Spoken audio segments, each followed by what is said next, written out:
आश्वासनानंतर हे सरंजाम वर्ग 1च्या मागणीचे फलित. तिसऱ्या दिवशी उपोषण मागे. प्रांत साहेबांना ते मुद्द्याच्यानुसार प्रांत साहेबांनी आमचे ते सर्व मुद्दे मान्य करून आम्हाला जे वर्ग 2ची जमीन 1 करायचं आहे ते आश्वासन लेखी स्वरूपात दिलेलं आहे.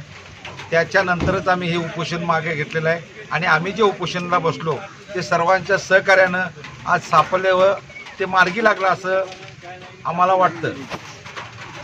यातील काही मुद्दे होते ठळक, की सुरुवातीचा एक मुद्दा होता, शेतकऱ्याने एक अर्ज चालू 7/12 आणि जे त्यांच्यापाशी कागद असतील ते सर्व कागद जोडायचे आणि उर्वरित जर कागद नसतील त्या कागदांची पूर्तता करण्याची जिम्मेवारी तहसीलदार कार्याने घेतली आहे आणि ते परिपूर्ण प्रकरण हे प्रांतसाहेबांच्याकडे जाईल आणि हे जे अर्ज स्वीकारण्याचे ह्या दिवस आहे ते कधीही पण आपण आपल्या तलाठ्याच्याकडं देऊ शकतो आणि पुढील 6 महिन्याच्या कालावधीमध्ये ही सर्व प्रकरणं निकाली लागतील असं आश्वासन देण्यात आलेलं आहे.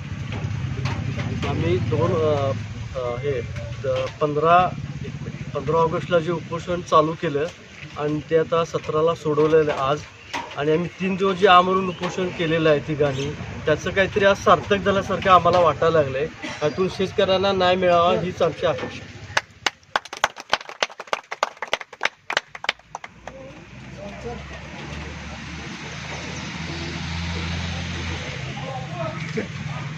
रणजित गावडे आणि अनिल रेंगडे यांनी चंदगड तहसील कार्यालयासमोर हिरे सरंजामच्या जमिनीच्या वर्ग 2 आहेत ते वर्ग 1 करण्यासंदर्भात उपोषण केलं होतं.